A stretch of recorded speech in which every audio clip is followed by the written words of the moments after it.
The following thoughts and opinions we're going to discuss regarding this album are strictly of our own personal interests. We are not professional music reviewers. We encourage respectful discussion and friendly banter in each episode, but we do not condone and will not tolerate bullying or belligerence. You are welcome to take what we say regarding the albums we rate with a grain of salt.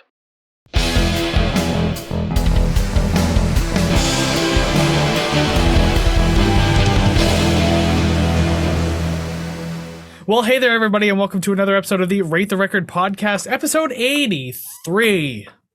I have no witty quips on this one. It's such a weird number. Yeah, because 83, there's nothing special to say. What happened in 1983? I don't know. Music did, I guess. I don't think we've done an album from 83 yet.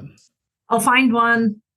Okay, you can go ahead and do that while I do everything else, I guess. Anyways, your hosts who are completely unprepared today are Kris and Savannah, as per usual. Yeah, that's kind of always us. Like, you think if we're bad now, you should see us off camera. It gets even worse. Well, you're just terrible human beings. We say recording time 6 p.m. We start at 7:30. Just yes. Because. Yeah, we say Monday. It ends up Thursday. Yeah, something along the lines of that. That's feels a little too on the nose this time.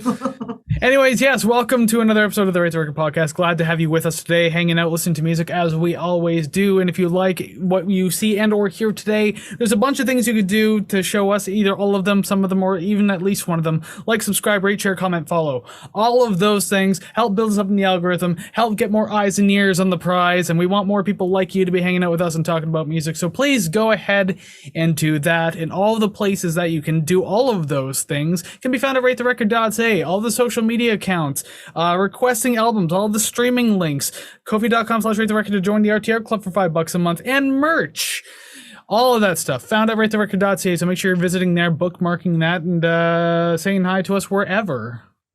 Yeah, I got nothing. You were really on a roll, and I don't think you forgot anything, so kudos. Well, to anyone who tuned in last week, I was not on my fucking game at all. You were not. A mix of a small mix of alcohol, but an even larger mix of absolutely no fucking sleep. It was the most like delirious I've been in an episode, and you could hear it all in that edit. I heard myself slurring all episode. I was like, "Oh, this is terrible." Yep, and then just waiting for me to interject, even though I didn't have much to say, but I could just tell you're like, please say something. Please help me. At one point I literally said, please stop me. Yeah. I left that in the cut too. You can go back and watch that. It's there now. But yes, this is episode 83, and we're going to be talking about Matric today, the band Matric and their 2009 album Fantasies. So yes, we do indeed talk about music, even though we're bantering a lot right now, but you know that we eventually get to it sooner or later. If you've been here before, you already know that, and you know that you gotta wait a little bit. So hey, welcome back. Thank you for coming back. Glad you're here. Super duper appreciate it, and we hope that you have fun today. If you're new here, welcome to the show. We hope you enjoy your stay. Have fun getting into this quote-unquote community that we have that has just grown so tolerant of us somehow. And you could be a tolerant person too. So that means you also don't know what we do here each week besides just talk way too much. So each week, Savannah and I will choose an album, be completely at random, like today, for example. Absolutely. And like last week too. We also do album anniversaries. We've done them plenty already. We got plenty more coming up. And same thing with album requests. Plenty in the past, plenty more to come. But regardless, we will choose an album. We'll discuss it at length from front to back. We'll rank the songs, and then we rate the record. Rate the record. Now, that was the most off we've been.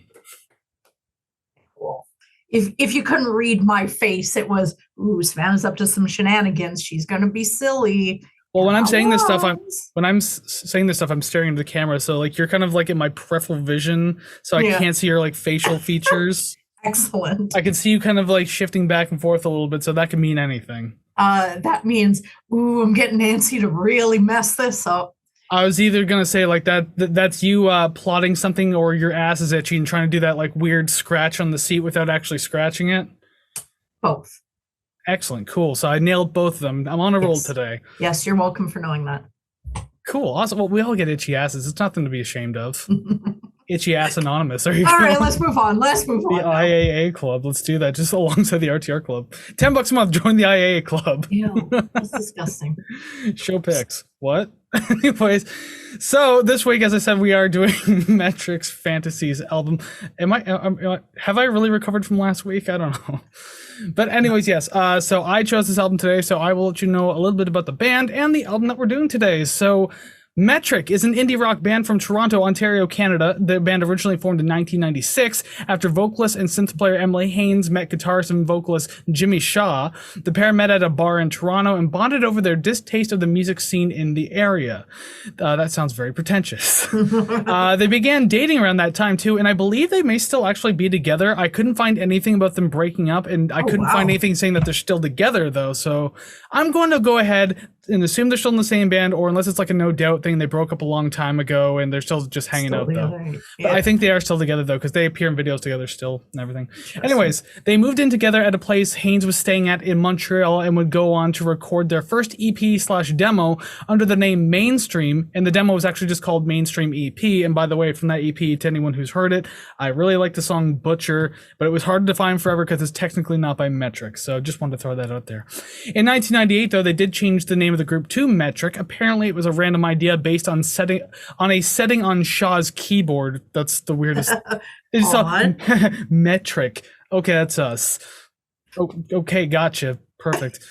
I've heard some pretty uncreative names, so whatever. God, yes. That's like the least interesting story regardless. So after shopping the demo around during that year, they were signed to a development deal with Warner Brothers Records and eventually signed a publishing deal with Chrysalis Records. As they began work on their debut album, Grow Up and Blow Away, they signed with a new label. They finished the album in April 2001, but due to the label being bought out, the album was actually shelved and not released until 2007. They just kept that shit on the back burner forever because apparently, too, they wrote more music since then. And they're just like, this doesn't even sound like it anymore, but I guess we'll release it later. Why not? And so yeah, their debut album actually came out like 6 years after the fact. Instead, they jumped ships again to Last Gang Records, wrote a whole new album, and formed an entire band rather than just the two of them. Their debut album, their actual real debut album this time, Old World Underground, Where Are You Now, would be released in September 2003.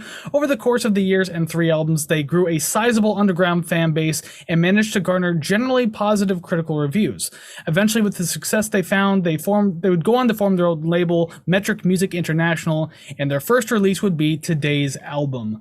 So Fantasies is the band's 4th studio album and was released on April 7th, 2009. It was self-released to their own label, as I had mentioned before, and it also went through Last Gang Records. The album was recorded at Electric Lady Studios in New York City and Metalworks Studio in Mississauga, Ontario. I was going to go to Metalworks at one point. I was going to say, I almost went there until I realized that I couldn't get federal funding to go at the time. Private school and like $10,000, $20,000, $30,000, and I was just like, that's just not crappening. Yeah, imagine where we'd be if we actually went. Yeah, imagine we met there and not at Mohawk, and then this podcast started like ages ago before podcasts were even cool. Dang. Well, I mean, look where we are now, anyways. Well, I don't know. I guess I can speak on behalf of that, I suppose. The album was produced by Jimmy Shaw and Gavin Brown, who has actually worked with the likes of Billy Talent. He did Billy Talent 2, by the way. So, I mean, like the album that we've already done on the show, already covered that one. So he's been on here before. He's also done 3 Days Grace, The Tea Party, but no, not Transmission. It was like 7 Circles or something like that. Thornley, Big Sugar, Great Big Sea, Cancer Bats, The Tragically Hip, and a plethora of other notable names. Like, seriously, this guy's got a hell of a resume. I was quite impressed by it. Nice. The album was originally slated to drop a week later, but was leaked, which forced the band to have to release it ASAP. A few songs on this album, such as Front Row, Gold Guns Girls, and Help I'm Alive, have been featured fairly prominently in many forms of media, including TV shows, movies, and video games. So many people became familiar with it very quickly. The album has mostly positive reviews, holding a 77 on Metacritic out of 29 reviews. The LA Times gave it a 3.5 out of 4. The Guardian and our BFFs over at AllMusic gave it 4 out of 5. NME gave it an 8 out of 10. The AV Club B-tiered it, but Entertainment Weekly B+ tiered it. Ooh, one's-upmanship right there. Not bad. Love it. The album has won a few awards, such as some Casbys, which I believe is like a defunct award now. So Canadian awards, something chosen by you or something like that. I don't know. An NXNE award, and they also won 2 Junos, one for Alt Album of the Year and one for Group of the Year in 2009. The album hit number 6 in Canada and and on the U.S. Independent Albums chart, and it ended up at number 43 on the Billboard Canadian Albums of the Year chart. I was doing so well, and now I'm starting to fumble, but I'm almost done. One more sentence, I promise. It managed to go platinum in Canada, and I couldn't find any more information than that, unfortunately, but hey, it went platinum, so it's cool. The album produced 6 singles: Help I'm Alive, Front Row, Gimme Sympathy, Sick Muse, Gold Guns Girls, and Stadium Love, although I think Front Row and Stadium Love weren't technically single. 2 of them aren't like technically singles, but they were like radio promo. Oh, okay. 4 of them at least have videos. Oh, interesting. I couldn't pin down which ones were like the actual legitimate singles, so I just picked all 6 of them.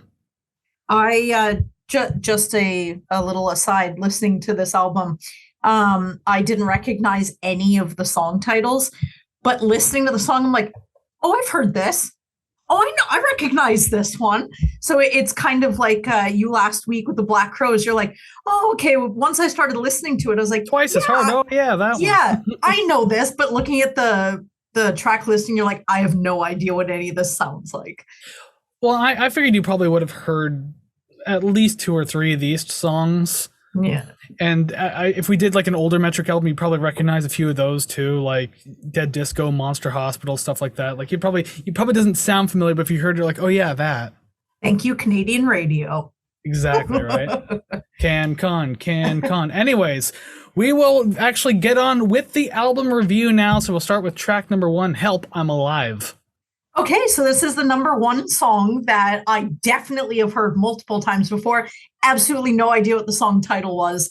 I don't think I've ever heard it, but I really enjoy the music accompanying the verses. I don't know if it's like goes down to acoustic guitar, but like the strumming is very nice, and ooh, it does tickle my brain, and I like that part. It's my favorite by far. Yeah, with this one, I'll just jump to a note that I actually have written a little later on. Like, I really do like this track. I think it's nice, but it feels like a demo. Yeah. And it's weird. And, like, I don't know if that's just because it's the way I'm listening to it, or because when I first heard of this song, when it, like, they were kind of teasing this album a little bit back in 2009, Emily Haynes released, like, a piano version of this song of just her playing piano and singing it. So I was kind of, like, expecting something like that, and also like the bridge wasn't there either, like the one with the electric guitar strumming. That wasn't in that version, so it was very different to listen to. Like this just felt like a few brief ideas being played with and like put all together, but like it feels incomplete that way. I don't know, just I was kind of hoping for like a little more fluidity and good transitioning, but I don't know, just it felt like 3 separate ideas that just kind of got thrown in. I found it annoyingly repetitive, and that there wasn't much of a change of lyrics or music. So it feels like I'm listening to the same 30 to 45 seconds over and over for almost 5 minutes. Well, yeah, and that absolutely touches on what I was saying about just like it feels like a demo, because like it just feels like these patches of ideas that just kind of got thrown in. It's like you got your big vest and you're putting all these different patches on. They don't necessarily match up with each other, but hey, this is my cool vest, bro. Help, I'm alive. It's like, are you okay? yeah. I don't think they're alive or okay. Yeah, I didn't really have much for this one. I really liked that part during the verse. That stood out to me. The drums during what I assume to be the chorus sounds like triplets, or to my best guess, whatever it was really added to it. And if it was missing, it would sound sort of boring. So I like that. I just hope that the rest of the album isn't little snippets repeated over and over and over again. She says in the first song, with 9 more to go. Oh, they don't all do that, though. Come on now. A lot of them do. I would listen to this to recreate my youth. Well, I mean, I was just leaving high school when this album came out. So, I mean, like, there you go. That's technically still my youth. I was starting college. I was 20. So hearing this is, when all the sort of indie bands were cool, and just there was this whole aesthetic and idea around music that sounded like this that I didn't buy into. But, when you're standing on the fringes, you see what's happening in the center, and that was this. So I got whiffs of it, but I was never into it. Yeah, you got like Metric, Broken Social Scene, Death Cab for Cutie, like stuff like that. Although I really liked Death Cab for Cutie when I was growing up and everything. They had some pretty good songs. But yeah, there's something about this track and like album having such a soft start. I don't know, like it was fine. I guess I was expecting a little more of an energetic thing to kick it off, but usually gets like first and last songs are kind of a good thing to just kind of ease people in. So you can just do what you want, so it's fine. I do think that beating like a hammer refrain does like a lot to like kind of build up a little bit of tension though, so at least the song has that. And speaking of the refrain though, I actually do like the kick drum on those constant quarter notes, just like resembling the beating of a hammer. Yeah. So I thought that was really cool, especially because it's not like super loud or abrasive or anything. So a bit of a clever composition there. I like that. But yeah, overall, I mean, like, again, it's a fine track, pretty repetitive. The last chorus and verse were not needed. And yeah, 9 more songs to go. 9 more songs to go. Well, it's kind of like me trashing. It's funny how much I trashed the Black Crowes last week, but I still came into like a 75. So it wasn't even that bad. Well, we'll see what scores we got here. So they'll either be surprisingly low or surprisingly high. I feel like we got something about a B tier album on our hands here. Song number 2 is Sick Muse. Okay, so the intro guitar sounds nice, but it reminds me of something that I cannot put my finger on. Really? And I played it over and over and over, like the whole song, obviously, but just that intro, and I cannot place.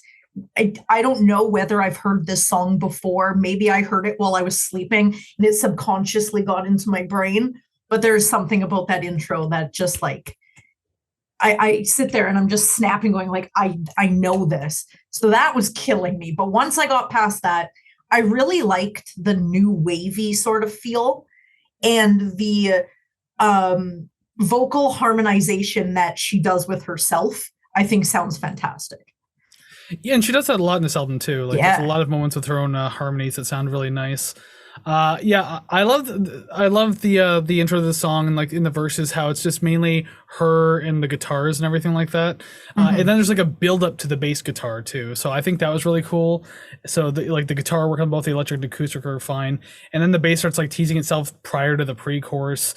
I just love this slow introduction, and it kind of gives like a good full warm introduction to the band at this point. Like if you counted this as like the first real song and not just like the intro of the album, then I think they did a good job here. What I assume to be the bridge, there's a lot of parts in these songs that I had to literally look up the lyrics just for the song structure to know what is the chorus, what is the pre-chorus, because I have no idea. And there are a lot of choruses, if you're wondering. In this album, it is 98% chorus. But what I assume to be the bridge is pretty noisy, and I would have enjoyed if the song ended after that, but they came back for another chorus. I think it would have been nice that for it to sort of, from my recollection, the song sort of dips down in volume and then comes back up. And I just wish it didn't come back up because we don't need another chorus or two at the end. Would have been nice to just end. I didn't mind that because the thing is, like, I like that the bridge was able to come back after the chorus as well that second time. I really like the way it sounds. I think it's a lot of fun, and so it was good to hear it twice at the very least. Like I dig the harmonies on the vocal, and the bass riding on that one note is very much a feel good moment too. And the choruses are fun too because like they have this like big full feeling, which not every chorus on this album has that full feeling. So it's nice to have it when you get it. And it doesn't blow out the volume either. It still sounds like fairly well, like, I don't want to say compressed, but like just well produced overall, like how it's just not too much in the headphones at once and everything like that. And the reverb on Emily's voice in the chorus too is also a great choice. Adds a lot of character to her part. So there's just a lot about this song that I actually do like. I do have a question, and then just one last note. My question is she singing everybody just wants to fall in love, everybody just wants to play the Wii? No. Okay. And I won't buy into your joke either. The answer is no. There was no joke. That was literally what I heard until I looked it up. And I would listen to this. Well, you did, so that's the good news. Yeah. Bad news is she doesn't say we. Damn it. All right. What do you want Well, to- I mean, it's 2009. Like the Wii was a big thing. I assume I'd never owned one, but maybe it was topical. Maybe let's move on. That's how you age a song in a band so poorly when you mention like any sort of technology of the time. Like a song I really like by Public Enemy is called "As Long as the People Have Something to Say," released in 2005. And right in the beginning, Flav's just like, "We're back on whack, CDs, DVDs," and I'm just like, "Oof, that was 2005 for sure, buddy." I was gonna call out VHS, but you might as well. Yeah, there's a whole bunch of things that don't really add up anymore in songs. That's why I just don't mention technology in songs. Just don't do it. That's it. Yep. Don't even make it up because it'll exist one day and then be predated again. All right, so song number 3. Moving on now to "Satellite Mind." The fuzzy bass that really starts this is nice because we get that low end with the floor drums. I'm down for it, and it kind of has like this punkish feel, punkish sound to it. Down for it. Yeah, they don't necessarily have punk roots, but they dig into it every once in a while, like across various albums and everything like that. And you definitely hear it in this one too. It's just obviously more of like an electronic kind of poppy feeling type of punk. So, but they kind of bring their own unique spin on it. So I do enjoy hearing that when it happens. I really like how the vocals feel like a little tired but playful through the verse, because like obviously like especially in the verses the song is very like low key more or less.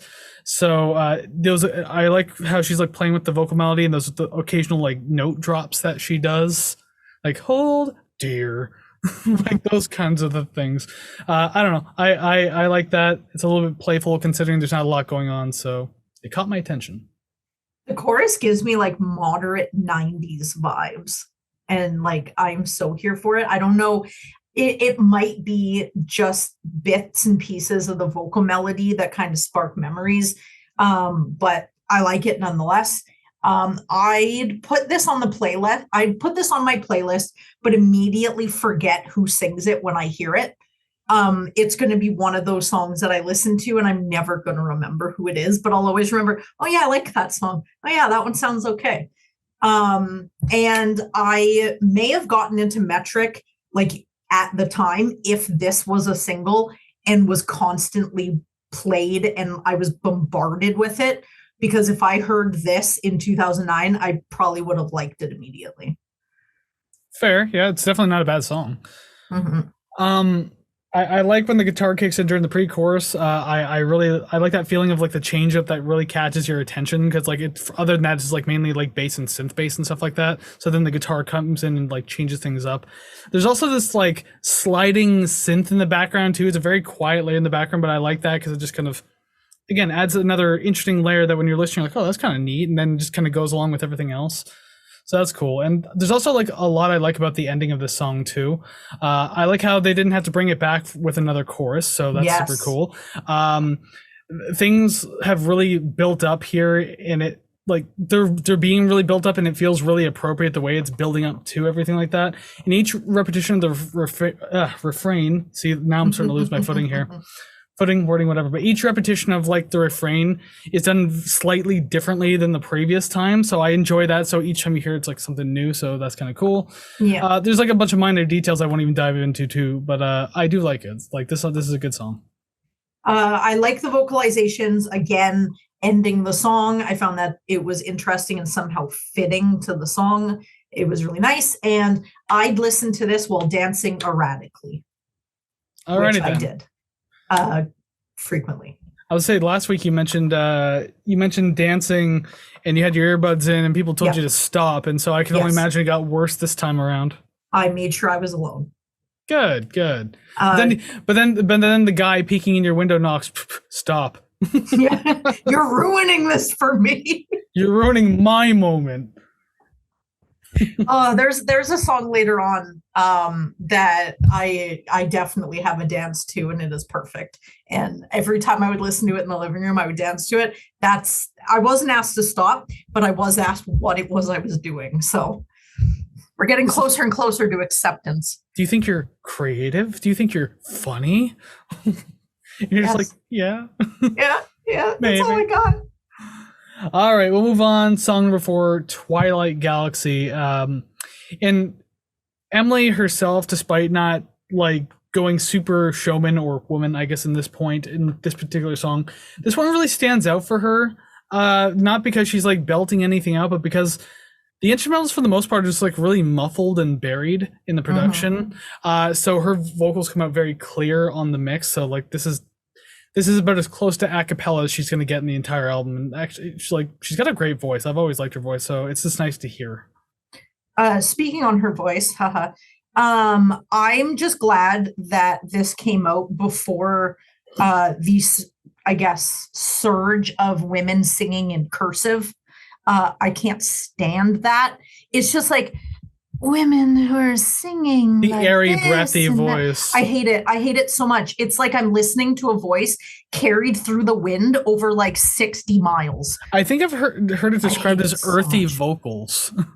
Yeah. I don't know if that's the true definition of it or anything like that, but I've heard it referred to as earthy. I'm like, when I think of something earthy, I just think of dirt. So do you not it?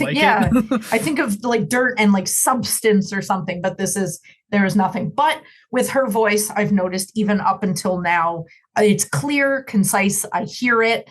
It's nice to hear, especially with going back and listening to when, the voice was more, I don't know, projecting. But this song in particular sounds like a song by Lights from like 2006. I don't know. I'm personally not a fan of her music. That's just me, but that's what this song. Did she have that song Drive My Soul or whatever the hell? That was like her big debut single or something like that. Yeah, which also sounds like February Air, which sounds like every other song that came off that album. I don't know. That's just my opinion. But I do have a positive about this one. All right. Do I? Oh my God, no, I don't. Okay. Yeah, no, I don't know. If you have something positive, I'll throw my negativity after that. A little bit, because I don't have a whole lot of positive for the song either. Okay. I tried to keep this as nice sounding as possible, though. I just said that this one's a bit of a drifter, and by that I mean like this would work better as a soundtrack piece, not as an album piece. Yeah. Like if you're watching a movie and there's like a scene, maybe like as much as I like Emily's vocals in this, if you just remove those, had the instrumentals and like a montage scene or some sort of just scene in a movie, it works. It's fine. I like it. But like here on the album, it's not sitting so well. Yeah. So I don't know. You just kind of drift through this one, either like hypothetically, metaphorically speaking, or you can just fall asleep and wake up during the next song when like the first guitar like actually kicks in. I will say too, I do enjoy the vocal harmonies in the chorus. In a song this minimal, it's nice to have layers like that. So at least they thought about that much and it wasn't just a complete slog. So there's that. There's not much to note about I'm just going to read this all verbatim. There is not much to note about the music because it's really just a beat with some synths pushing the melody along. I wish there was something more to the song, maybe more synths to create mystery of some kind. Too long to provide such little musical payoff. I do still like how clear and discernible the vocals are. I will probably say that more than a couple times during this whole album. And I would listen to this while depressed. I would listen to Elliott Smith. We're doing this album. They actually did a cover of Elliott Smith. Did they? Interesting. It might have just been Emily and Jimmy or James, whatever you want to call them. They did a cover of his song Between the Bars. I can't tell if she might have been intoxicated for it, though. She had sunglasses on and was kind of like swaying a lot, so... I don't know. And it sounded okay, but it wasn't super good. So, yeah. Well, I mean, have you ever heard of Emily Haynes and the Soft Skeleton, her like solo project? No. That's sad. You want sad? You want to listen to music being sad and shit? That solo project right there. No, I'm good. There's some interesting songs on there, but overall, a lot of it's pretty damn sad. And actually, I think Help I'm Alive was originally supposed to be a Soft Skeleton track. I might be wrong about that, but then it just went over to Metric. Oh, so did that come first then? Yeah, Help I'm Alive was like what started the album cycle, essentially. Yeah. I figured that maybe her doing some sort of solo thing. Oh, sorry. Yeah, you're talking about the project. Yeah. No, it started in the mid. I forgot what it's called. Started in the mid 2000s, so it was like during Metric. Oh shit! Okay. I think they'd already released 2 albums at that point. And then she's just like, "Hey, I'm gonna do this." She released 2 solo albums, and then the third one just a handful of years ago. Yeah, she doesn't really do that anymore because she literally was playing a show once as Soft Skeleton, and then halfway through a song, she just stopped. She's like, "I don't really want to play these songs anymore." And then she just spent the rest of the show talking to the crowd. Interesting. Yeah, I've never heard that band or. It's pretty good. I will say that it's sad, but it's pretty good. I do enjoy it. Cool. So yeah, I guess we'll move on now. Song number 5, already at the halfway point. Gold Guns Girls. Ooh, this sounds a little less than vaguely familiar. It's little bits of it. I'm like, maybe I've heard this before, but I'm far more unsure than with the other singles. Well, this one was a single, this one was a video, and I believe this one might have been featured in Zombieland, if I'm not mistaken, the movie Zombieland. Definitely haven't heard it. So the guitar that intros the song and comes back up multiple times, when it stops before the verse starts, it sounds far too abrupt, but I am glad that it comes back for the chorus because I actually kind of enjoyed it.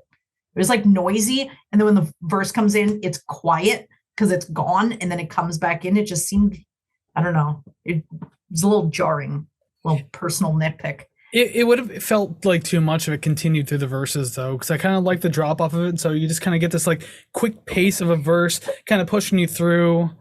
Ring it out then. Just hit your last note and then let it die instead of cutting it off. I don't know. I kind of like the dead note approach to it. You don't hear it that often, and it didn't sound messy when they did it either. I don't know. And also it's literally like 2 notes, but like strummed in a kind of a weird pattern. So I mean, like, I don't know. Even relaying Ring Out probably wouldn't have worked out too well. You know, if I said that I loved it, you'd be like, "Yeah, no, it sounded like shit. I hated it." But yeah. Did you not just say a couple weeks ago that like, "Oh, I love our dynamic on the show. I hate it, you love it, vice versa"? Yeah, well, times have changed, buddy. I did like the beat. It does Weeks have changed. Yeah, exactly. I like the beat. Sounds programmed, but like I like the electronicness of it. I feel like it works here. Well, I mean, a lot of Metric is electronic based. They have a real drummer, obviously, but just like they started as just a keyboard and drum machine, essentially. Because there's some songs in here, I'm like, oh, that's definitely someone playing. But then other ones, I'm like, I feel kind of bad for the drummer sitting there going, boop, hitting the button and then just sitting there waiting for his time to maybe hit a cymbal. That are live, like maybe instead of doing the program, he does it live.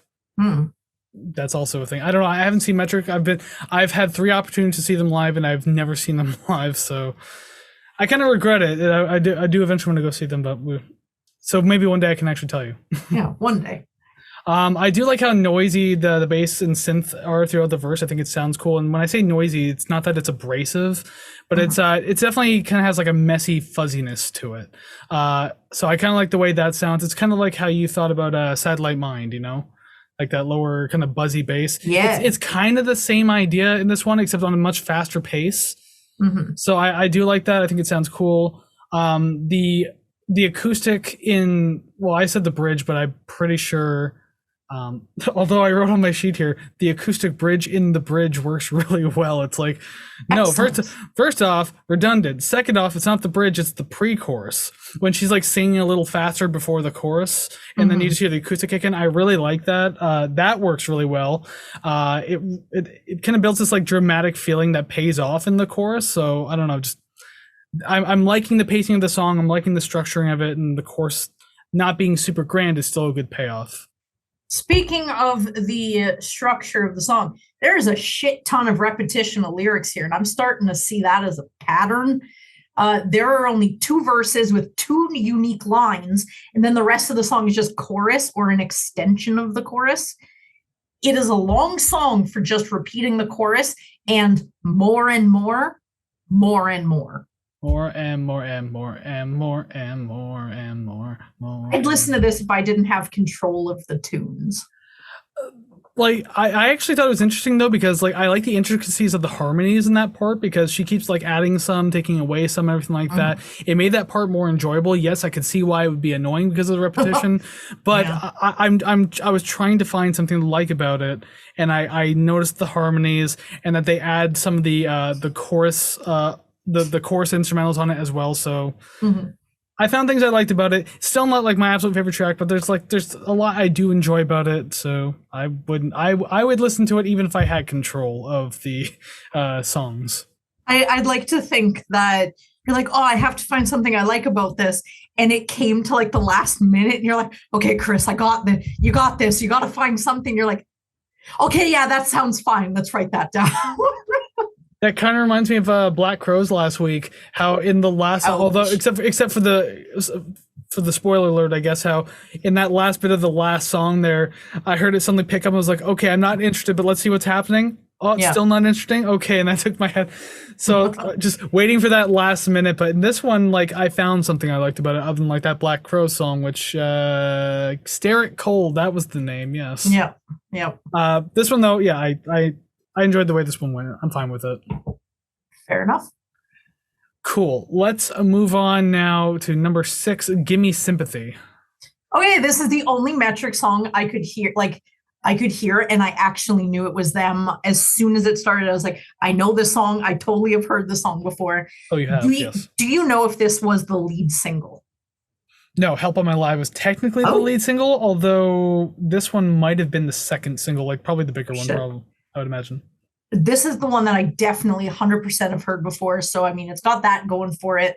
I've always liked the beat of the song because it has that hi-hat snare disco feel that I love so much. So as soon as that kicks in, I'm like, okay, you just knocked yourself up a point and a half just for that. Well, and actually, now that I'm thinking about it, though, this song out of every other single on the album got the heaviest radio rotation. Oh my God, did it ever? So yeah, that's probably why you've heard it the most and are the most familiar with it.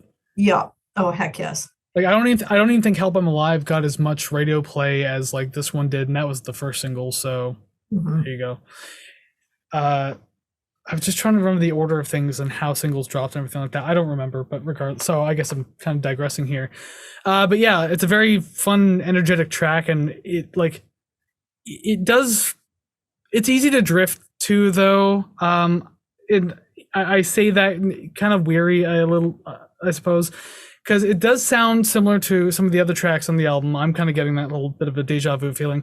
But the chorus is still fun in its presentation, and it is catchy enough, but like there's something that feels like a little lacking about it. Oh yeah? And I mean, maybe it's the instrumentals, like, because I mean, the vocals are just the vocals pretty much the same all the way through the track. It could be the instrumentals, but there's just something from making it feel truly full. Like it feels like it's just got some empty space that could be filled up in there. So maybe it's just me, I don't know, but that's just how I felt about it.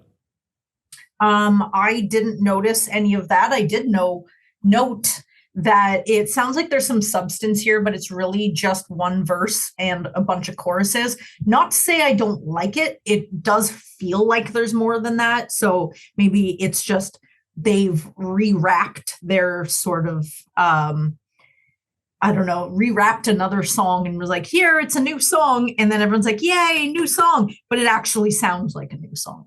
You know what I mean? I don't know. It follows the same sort of method that the other ones do, but I found this one much more enjoyable and digestible personally.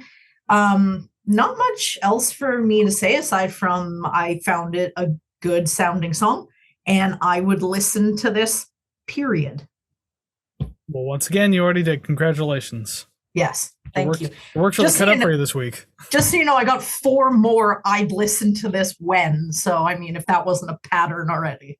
Well, I was going to say, you usually have some sort of theme each week when you're done talking about songs. It's like, you rate a danceable score. I would listen to this X, Y, Z. This gives me imagery of, like, those kinds of things. So this week is just like, yeah, I would listen to this if.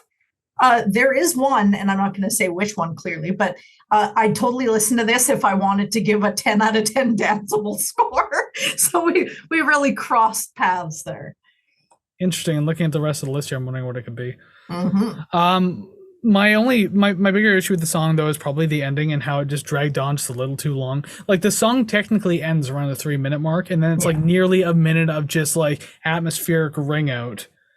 And I like it didn't need to be that long. You do not need a like unless there's more going on with this ring out, or like even if it's a fade out, that's fine. Yeah. But like it's just one solid sound just kind of going out. It's like 20 seconds, 30 seconds most. Like, but a whole minute's just like the first couple going forward. The first couple of times I listened to this album, like just for this review, that is, because I've listened to this album before, like I just kept skipping. I was like, okay, next song, whatever. But like for actually reviewing it, I sat through the whole thing. I'm just like, I didn't need to sit through that. I didn't miss anything, and I didn't feel like good and like airy and happy listening to it. It's just kind of like you didn't have to make this a whole extra minute.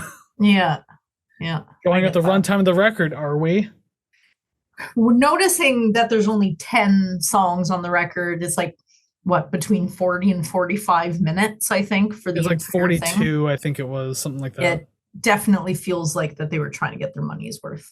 They could have put it under 40. It would have been fine. There's some great albums under 40 minutes. There really is. Yeah, like what? King Crimson and the Court of the Crimson King. There you go. Jesus. I was going to say, and one that wasn't only released on vinyl in the 70s. 60s. But there you go. Aha. 60s. There, all right. beat you to it. You got me on that one. Tail end of the 60s. Fantastic album. Best prog rock album ever. Maybe even. All right. Song number 7, Collect Call. I like Collect Call from... I like the keyboard and guitar together at the beginning. Sounds super dreamy. I like it a lot. Side note, you just saying collect call. Trying to describe what a collect call is to a 16-year-old in 2023 is one of the hardest things to do. Yeah, when you had to go to a phone booth, dial 0, then the phone number, and then you have to say your name after the beep so the person who picks up can hear, you have a collect call from, come pick me up at Main Street. Yeah. would like to know if you'd like to accept the call. And if you accept the call, it's like, what, 25, 50 cents on the phone bill? Yep. That's what I would do, though. Like, if I was like, when I was young and I just knew I needed to be picked up somewhere really quick, it's like, come pick me up at this place. And then that's it. Like, that's all I'd say. And then suddenly, like 15 minutes later, a car shows up. Oh my God. I've never actually have done that, but I've seen the TV commercials. I'm like, oh, that would be fun, but I never really had the opportunity. The way I did it was the way to cheat around it. So that way they didn't have to pay for the call, because you just don't accept it. You just, you know who it is. You know where I am. Just show up. Yep. Although it's funny, because what if they're like, I'm drunk, I can't. It's like, I'm sitting there for like an hour. I'm like, do I have to call them again? Yeah. Seriously, hurry up, Main Street. Yep. Oh my God. That shit's funny. I don't miss that. And I don't miss phone booths, because just think about how many people touched those and probably spit and sneezed all over them. And we touched them and had them on our faces. Yeah. And we survived. So many of the booths were either get out of the wind in the winter, or they would smell like piss constantly. I actually saw a guy piss on a payphone once. Disgusting. Like middle of the goddamn night, and there was just some dude just walked in the phone booth, and you just, like, I couldn't see it because it was across the street, but you just noticed like the bright yellow lighting on the ground. Yeah. And around his shoes got darker, as if a shadow was growing. So yeah, he was definitely pissing on the phone. I was like, I'm so glad I didn't have to call anybody. That's disgusting. This was like 5 to 10 years ago, somewhere in that range too. So it wasn't super long ago. Anyways, Collect Call by Metric. Great story, I know, right? Thank you. Pat on the back. I appreciate the quiet atmosphere of the verses at the very least. You were kind of already kind of mentioned that a little bit. Yeah. But for the most part, it's just uninteresting. Like this is another song that doesn't really have a lot going on to it. It has like this quiet dance style beat, and it just makes it feel like it doesn't really know what it wants to be. So like, I don't know, this song has an identity crisis in like the most minor way. I definitely get that. I found it very simple sounding song, no huge production or like intricate stylings. The ending doesn't oh my God. Okay. So speaking of the end, I'm just going to jump straight to the end because I don't really have much for this one. Yeah. Speaking of how Gimme Sympathy ended, I don't care much for how this one ended. The ending doesn't mimic the beginning and doesn't start off the next track, so I'm a little confused as to what it is supposed to signify aside from just a telegraph. Yeah, you're talking about like the very end of this song. Yeah. You can't collect coal on a telegraph. A collect telegraph, then whatever. It doesn't make sense to me. It didn't feature in the song, didn't feature at the beginning. It just seemed place-filly random. Yeah, why couldn't this song be like Telephone Line by ELO, where it starts with the sound of like you're waiting, like you can hear the phone ringing, waiting for someone to pick up. Yeah. You could have just had that sound going at the beginning and then start the song. And it would have been fine. And then at the end of the song is your beep, beep, beep, beep. It's like one of those types of things. You know, that's actually kind of cool. Yeah, because then it's like the payphone like handle just swinging there with the beeping because someone hung up. Or you just hear...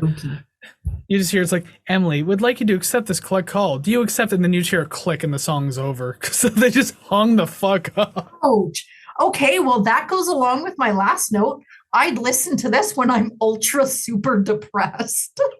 when you were trying to make a free collect call to somebody and they hung up on you. Oh, no. So you gotta walk home for like 10 miles now. In the rain. It was clear skies, but now it's pouring rain. Yeah, as soon as you leave the phone booth, you feel that first drop on like your forehead, and you're just like, hopefully that was it. I'm starting to think we should just be cinematographers instead. All this imagery. Right? Another thing, I mentioned commissions on the show before, but I'll commission someone if you could make a compilation, like an animated compilation of every single time we've given imagery to a song and like animate it. Yeah, God, that would be so cool. I would love that. I don't know how much money I have in my bank account, but I would be willing to pay you somehow. Okay, this is completely unrelated to this, but it has to do with the show. So when we did the Krungbin episode, and my number one song, spoiler, Evan finds the third room. Yes. So I have an idea of an animation to that song. And I don't know if I want to spoil it here or if I need to find someone who can do it because I see it so vividly in my head and it matches the song so well. Well, why don't you pitch the idea to the band and maybe they'll get it done for you? Oh my God. They probably dig it. I don't know. Oh my God. It makes me laugh every single time I think about it. But maybe you'll see this up on TikTok one of these days and you're like, what the hell is this? And it's just the animation to the song. But I've thought of that. I've thought of hiring somebody, but I don't know where to start. So I would don't start on Fiverr. Apparently, a lot of people are getting ripped off on Fiverr these days. So don't do that. Just I don't know. Find the arts community somewhere. And who's good at web-based animation? Yeah, hell yeah. Something along the lines of that. But anyways, collect call. Yeah. I enjoyed the chorus enough in the song, I guess, but I don't like how it stays the same each time you hear it in this song. Like this song is like a flat road and doesn't really pique my interest, kind of like before how I mentioned that with that other song. I don't even remember the name of now because it's I forgot. What was it? Twilight Galaxy. There you go. That was it. Yeah, I think. Anyways, doesn't really matter. The idea was this one felt like a flat road. Wasn't super drawn in by it. And as you had mentioned, yes, another very drawn out ending. And that's 2 songs in a row now. And like this deserved that stretched out ending less than Gimme Sympathy did. Yes. And that didn't even deserve it either. So the fact that this is like, if you know what integers are, this is the negative number. Like, so that it was a confusing choice. You're allowed to have quiet songs and elements, fine, but just like, don't run the album time as long as you can. You don't have to.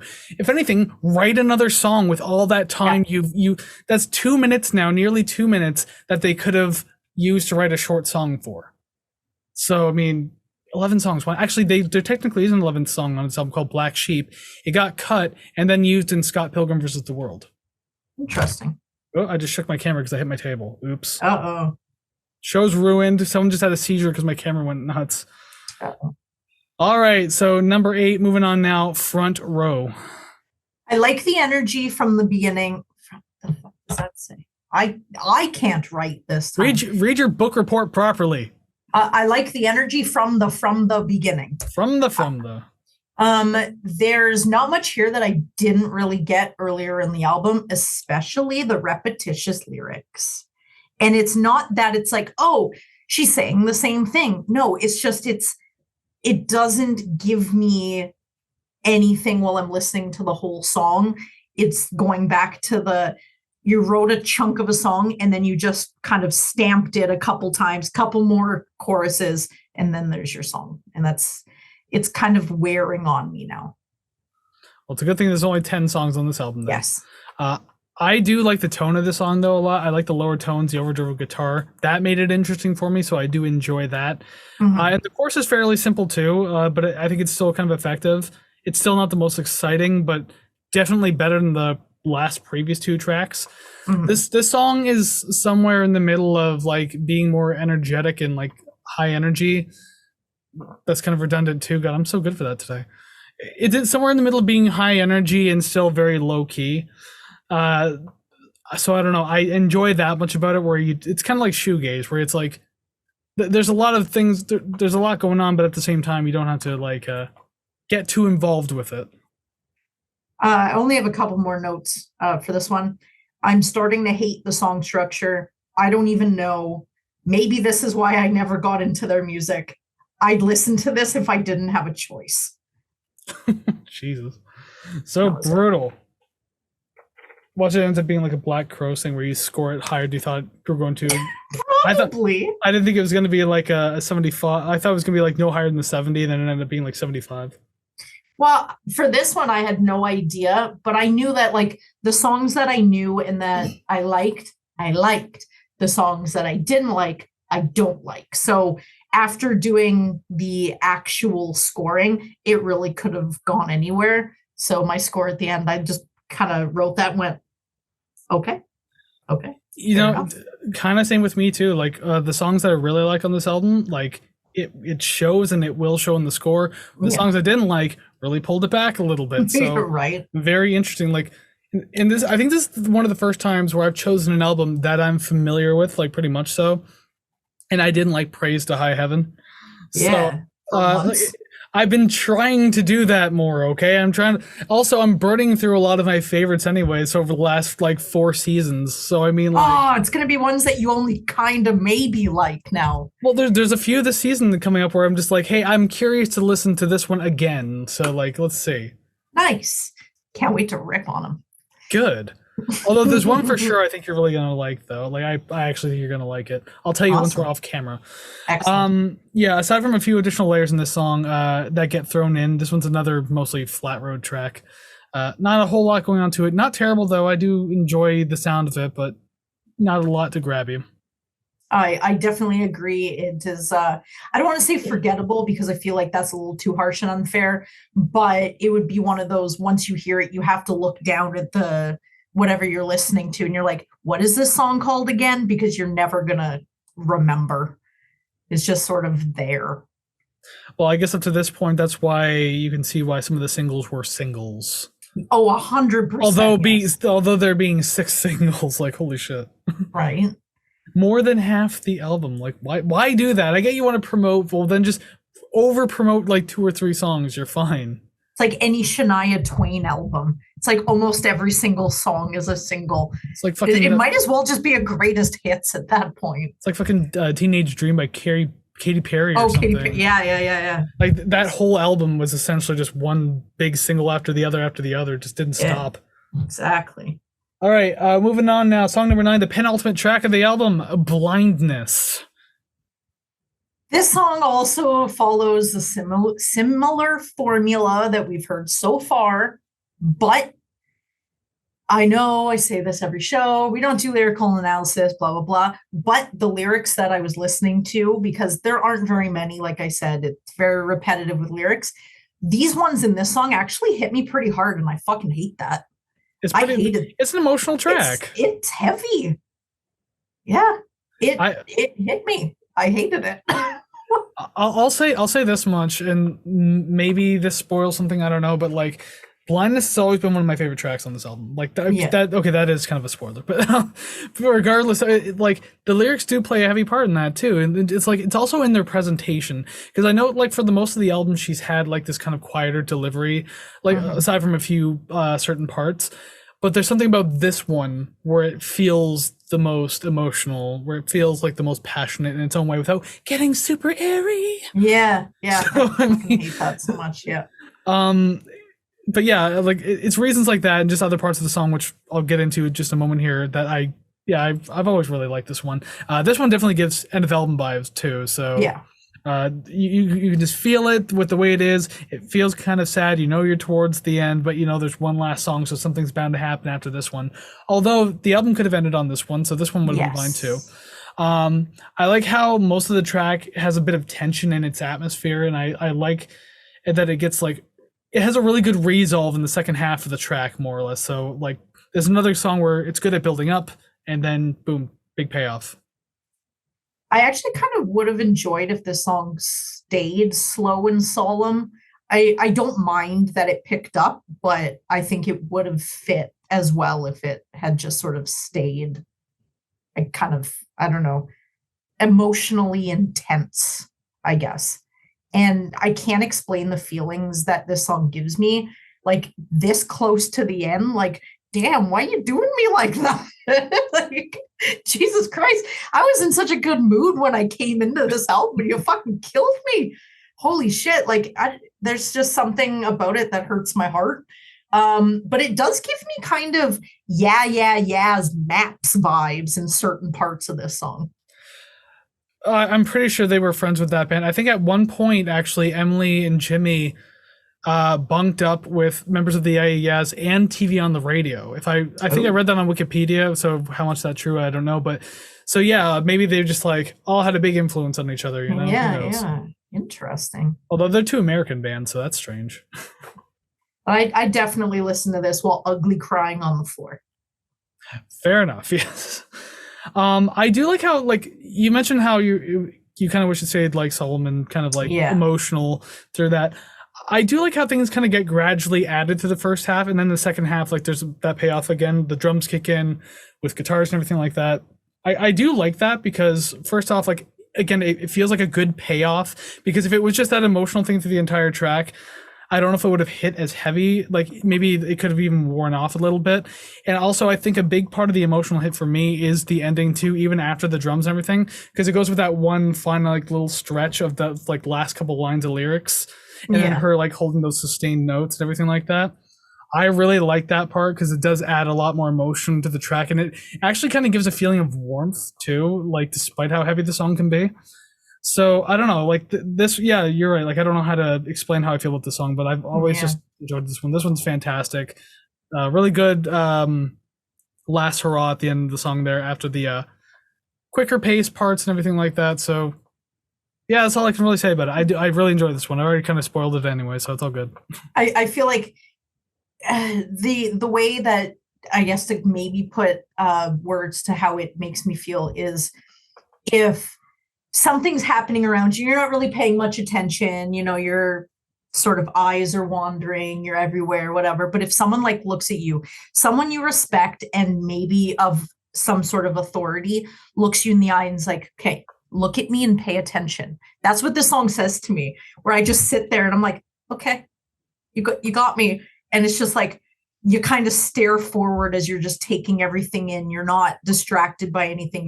It forces you to be immersed into the song, and I like it. It's good. Well, I know this album has a lot of emotional touches on it because this, I think I mentioned this on camera last week. Up to this point, this was like Metric's most quote unquote mature record, because everything was like pretty dancey before this. Not saying it didn't have its own emotion at certain points, but like this was definitely the more mature record. And like she was just starting to overcome drugs and alcohol at this point. I think her father just died, and he was like a huge mentor in her life.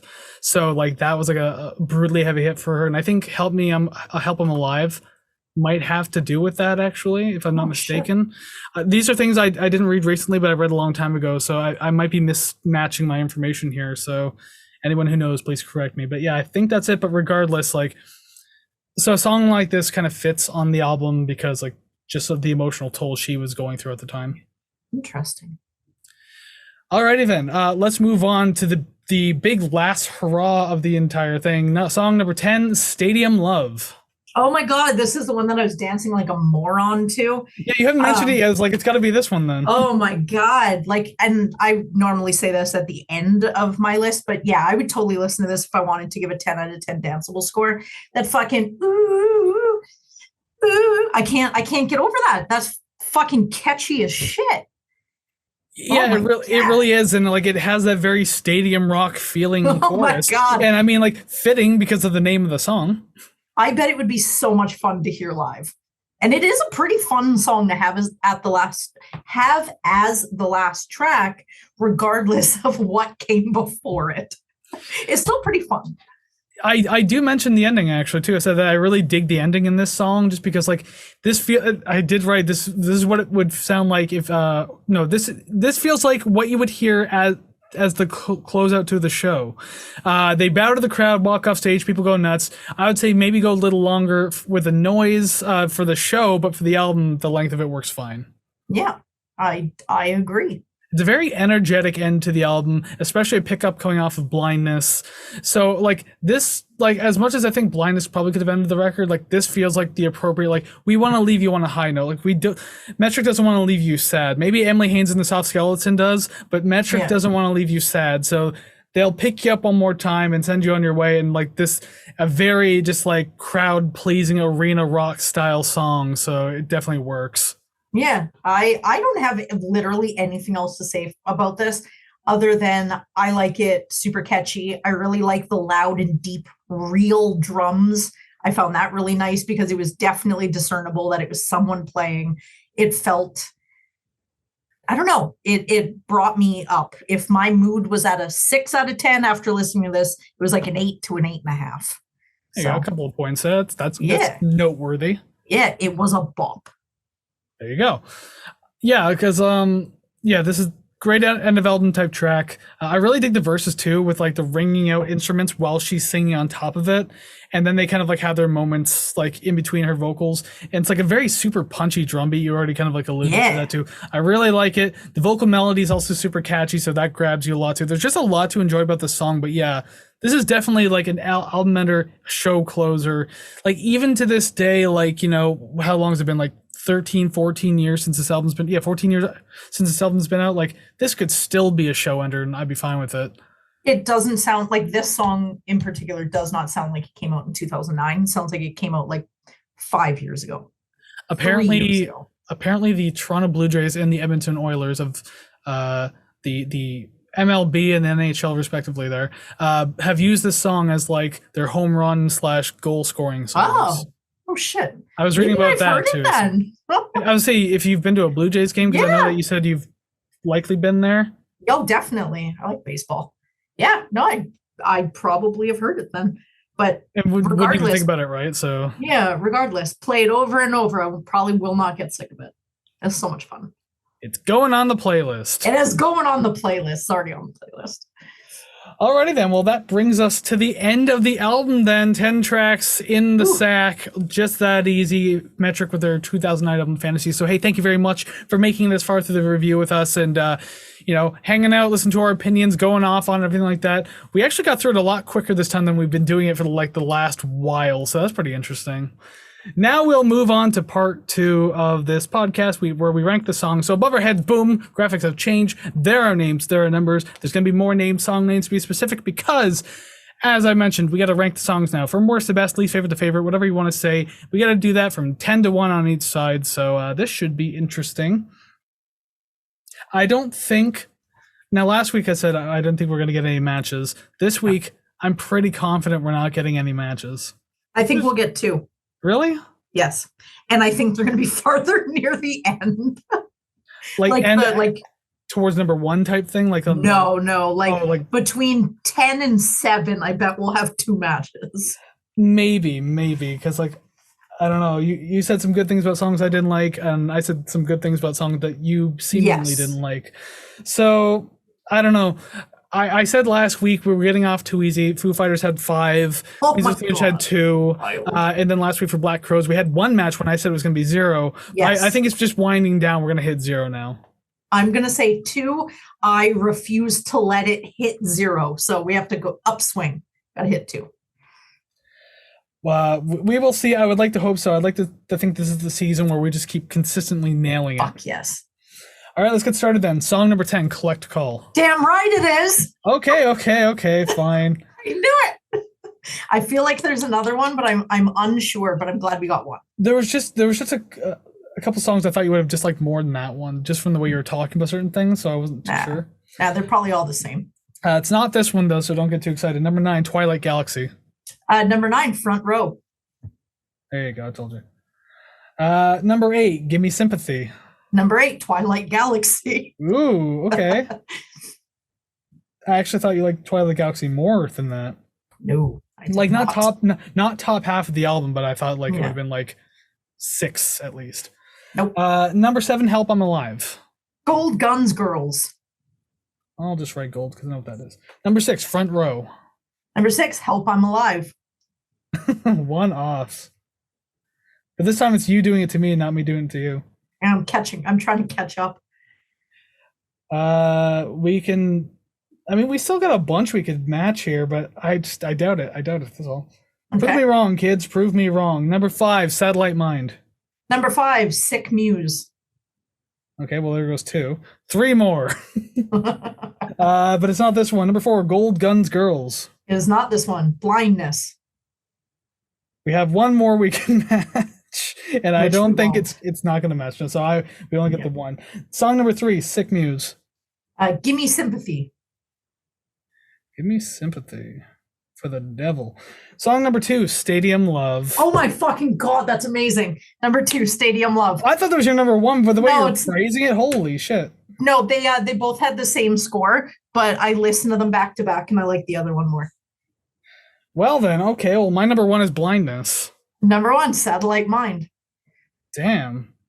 That took me by surprise. I'm getting good with these calls, I think.